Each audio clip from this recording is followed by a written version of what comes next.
আপনি বলে দেন ইন কুনতুম তুহিব্বুনাল্লাহ, যারা আমি আল্লাহকে ভালোবাসতে চাই, আমার ভালোবাসা যারা পেতে চাই, আমার সান্নিধ্য যারা লাভ করতে চাই, ফাত্তাবিউনি, আপনি বলুন তোমরা আমি রাসূলের আনুগত্য করো, অনুসরণ করো, অনুকরণ করো। যদি আমি রাসূলকে তোমরা অনুসরণ করো তাহলে ইউহিব্বুকুমুল্লাহ, আল্লাহ তোমাদের ভালোবাসবে। জোরে করে সুবহানাল্লাহ। আর আল্লাহর ভালোবাসার প্রমাণ কি?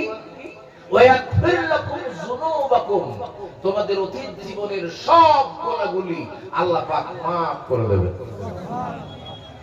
আল্লাহু গফুরুর রহিম, আল্লাহ অত্যন্ত ক্ষমাশীল আর পরম দয়ালু। আল্লাহ চাইতে বড় ক্ষমাকারী আর জোরে কোন কেউ আছে? জোরে কোন আছে? আল্লাহ যে কত বড় ক্ষমাকারী তার একটা ছোট্ট দৃষ্টান্ত আপনাদের কি দেব? রাগ করবেন না তো? আমি দৃষ্টান্ত দিচ্ছি। এটা আল্লাহর নবীর এক সাহাবী ছিল, নাম দাহিয়াতুল কলবি। সাহাবীর নাম কি? যেই সাহাবীর সূরতে জিবরাইল আলাইহিস সালাম বিশ্ব নবীর কাছে আসতেন। জোরে বলেন না সুবহানাল্লাহ। এই লোকটা মারাত্মক জঘন্যতম কাজের মধ্যে লিপিবদ্ধ ছিল। তার কাজ ছিল কি? নিজের কলিজার টুকরা সন্তান মেয়ে যখন জন্মগ্রহণ করত, মেয়ে হিসাবে জন্মগ্রহণ করাইছিল তার কাছে বড় অত্যন্ত কষ্টদায়ক। এই কষ্টদায়কতার থেকে বাঁচার জন্য সে তার নিজের কলিজার টুকরা সন্তান নবজাতক এই মেয়েটাকে মাটির তলায় পুঁতে দিত। এটা খুবই ভালো কাজ, নাকি বলেন? হ্যাঁ, এটা ভালো কাজ না? এটা খারাপ কাজ? আপনাদের চোখে খারাপ কাজ? সত্যিই তো বুঝছেন, ভালো করে বুঝে দেবেন, কিন্তু খেলা কিন্তু এখন পড়বে। এইভাবে সেটা কলিজার টুকরা মেয়েকে জীবন্ত কবর দিত, এটাই ছিল তার অপরাধ। আর আমরা ঠিক অনুরূপ ভাবে জীবন্ত কবর দেই না, পেটে আসা মাত্রই ওকে আস্তে করে কি বলেন বিদায় করে দেই না, দেই না। এইবার ভাই দেখেছেন সব বোনাস করছে, এমন জায়গায় হিট করলো হুজুর, পেটে বাচ্চা আসছে, আল্ট্রাসোনোগ্রাম করার পরে দেখলো মেয়ে। হাঁটাও, ঠিক কিনা? এরা পুরুষ, এরা পরিবার আছে না নাই? আছে না নাই? এখন ওই স্ত্রীর পেট থেকে সন্তানকে অ্যাবর্শন করলো, বাচ্চাটাকে নিপাত করে দিল।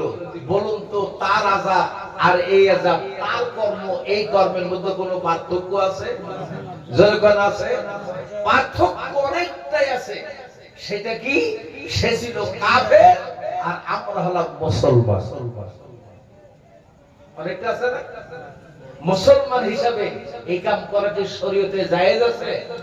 যখন আছে, কিন্তু আমরা এটা করি। অথচ বিশ্ব নবীর মহব্বতে আমরা পাগল। কথা কি ঠিক? আমার ভাইরা, দাহিয়াতুল কলবি এইভাবে একটার পর একটা কয়েকটা সন্তানকে জীবন্ত কবর দেওয়ার পর সে আর হাঁপিয়ে গেল। সন্তান একের পর এক, তার আর পুরুষ সন্তান হয় না। কয়েকটা মেয়েকে জীবন্ত কবর দেওয়ার পর চিন্তা করলো এবার শেষ। এক লোকের মতো হইল। প্রথম হইছে মেয়ে, লাগছে নাম প্রীতি। তারপরে হইছে আট মেয়ে, নাম রাখছে স্মৃতি। তারপরে নাম আরেকটা হইছে মেয়ে, এবার রাগের সাথে বলছে ইতি।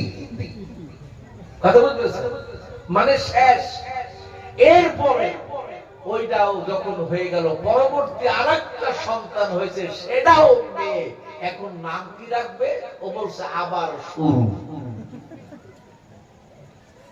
আমার ভাইরা, দাহিয়াতুল কলবি এইভাবে তার স্ত্রীর পেটের মধ্যে সন্তান রেখে স্ত্রীকে ঘোষণা দিয়ে গেল, আমার প্রাণপ্রিয় স্ত্রী শোনো, যদি তোমার পেট থেকে কলিজার টুকরা সন্তান ছেলে হয়, আমার সম্পদ থাকলো, ইচ্ছা মতো মানুষের মাঝে সম্পদ বেলাইয়া দেবে, আমার সন্তানের ইজ্জতের খাতিরে আমি তোমাকে হুকুম দিয়ে গেলাম, আর যদি তোমার কন্যা সন্তান হয় আমাকে যেন তার মুখ দেখতে না হয়, আমি যেন তার মুখ দেখতে না পারি।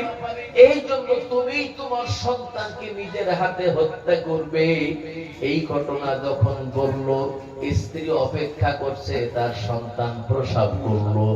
এত সুন্দরী মেয়ে, মেয়েটার মুখের দিকে তাকানোর সাথে সাথে কলিজার টুকরা মা তার চোখ দিয়া ঝরঝর করে পানি ফেলাইয়া দিয়া কান্দার কয়, কলিজার টুকরা সন্তান, আমি মা, জনম দুঃখিনী মা, কলিজার টুকরা মা, 10 মাস 10 দিন পর্যন্ত তোদের পেটে টেনেছি, আমার পেট থেকে তুই প্রসাব করেছিস, মুখের দিকে তাকায়া আমার জীবন ঠান্ডা হয়ে গেছে।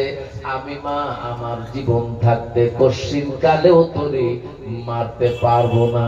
বলুন, কোন মা কি তার সন্তানকে মারতে পারে?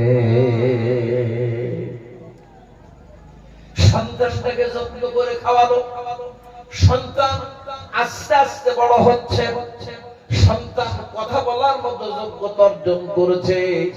সন্তান বারবার মায়ের দিকে, সে মুখের দিকে তাকিয়ে কয়, কলিজার মা, আমার সোনা মা, বলো দেখি আমার কি বাবা নাই? আমি আমার বাবারে কেন দেখতে পাই না?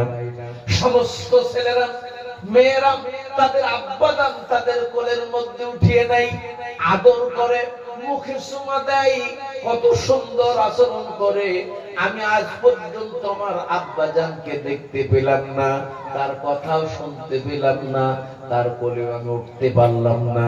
মা, আমার বাবা কি বেঁচে নাই? আমার বাবা কি মারা গেছে? ও কি হাত দেখাই না, তোর বাবা মারা যাই নাই। উনি জানেন না, উনি মনে মনে হাই রে, কি হয় কি হয়। বাচ্চাটা একদিন দেখা গেল কি, দাহিয়া যখন বাড়ির দিকে প্রবেশ করছে, মেয়েটা দূর থেকে আঙ্গুল দিয়া কয়, ওই দেখো তোমার বাবা আসে, যাও। বলার সাথে সাথে মেয়েটা হঠাৎ বাবাকে পাওয়ার পর বলুন, খুশি হবে না বেচারা হবে? আনন্দিত হবে না দুঃখিত হবে? এই মেয়েটা চরম আনন্দের সাথে দৌড়াতে দৌড়াতে বাপের দিকে যায়, আর মুখ দিয়ে কয়, আব্বাজান, আপনি এতদিন কেন আসেন নাই? কোথায় ছিলেন? কলিজার টুকরা এরকম বাবাকে কাছে এগিয়ে যাই, দাহিয়া তাকায় দেখতে পাই এটা ছেলে না, এটা হলো মেয়ে। বাবা কেন কই? মোটা চোখ দিয়া, মোটা মোটা করে চোখ দিয়ে যখন স্ত্রীর দিকে তাকাই, তখন স্ত্রী ইশারা করে কয়, এটা তোমারই সন্তান, আমি তারে মারতে পারি নাই। এখন তোমার সন্তান, তোমারে বুঝাইয়া দিলাম, এখন তারে মারতেও পারো, তারে রাখতেও পারো, তোমার দায়িত্ব। আমি আর কোন দায়িত্ব রাখি না। আমি মা কেমন করে মারবো?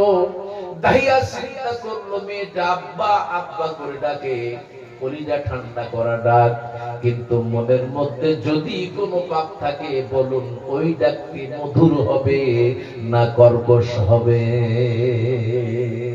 যেমন লক্ষ লক্ষ মানুষ আমার আপনার মাঝে বিরাজ করছে, আমাদের সমাজে এমন কিছু মানুষ আছে, আলেম ওলামা যখন কোরআন হাদিসের বর্ণনা দেয়, সঠিক কথাগুলো যেমন জাতির সামনে তুলে ধরে, যাদের কষ্ট লাগে তারা বলুন আলেমদেরকে ভালো চোখে দেখে না খারাপ চোখে দেখে? প্রমাণ আপনারা ইন্টারনেটের মাধ্যমেই জানে। কি বলো দরকার আছে? আমার ভাই, সবাই ভালোবাসে না।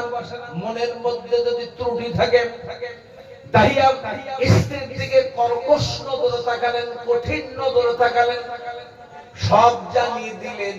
দাহিয়া চিন্তা করলো, এই মেয়েকে প্রকাশ্যে একে মারার কোনো বিধান নাই, একে মারতে হলে কায়দা করে মারতে হবে। বলে মেয়েটাকে সাজিয়ে দাও। সাজিয়ে দেওয়া হলো। মেয়েটাকে সঙ্গে করে জঙ্গলের দিকে টানতে টানতে নিয়ে গেল। মেয়েটাকে আব্বা কই যান? বলে চলো যাই মা। অনেক দূর পর্যন্ত নিয়ে যাওয়ার পরে খুব খনন করছে, মাটিগুলি গড়িয়ে বাবার দাহিয়ার দাড়ির উপর পড়ছে, গায়ে পড়ছে। মেয়েটা আস্তে করে ছেড়ে দেয়, আর বলে বাবা এত কষ্ট কেন করো, কেন কূপ খনন করো, এখানে কূপ দিয়ে কি হবে? মেয়েরা সুন্দর করে কয় মা জানো না এই দিক দিয়ে মানুষ যাতায়াত করে, পানির দরকার, পানির জন্য কূপ খনন করি। সহজ সরল মানুষ কি বুঝবে? এবার মেয়েটা দাঁড়িয়ে দাঁড়িয়ে বাবার দৃশ্য দেখছে, বাবাকে যত্ন করছে। এরপর যখন কূপটা মাথার হাতের উপর যখন হয়ে গেল,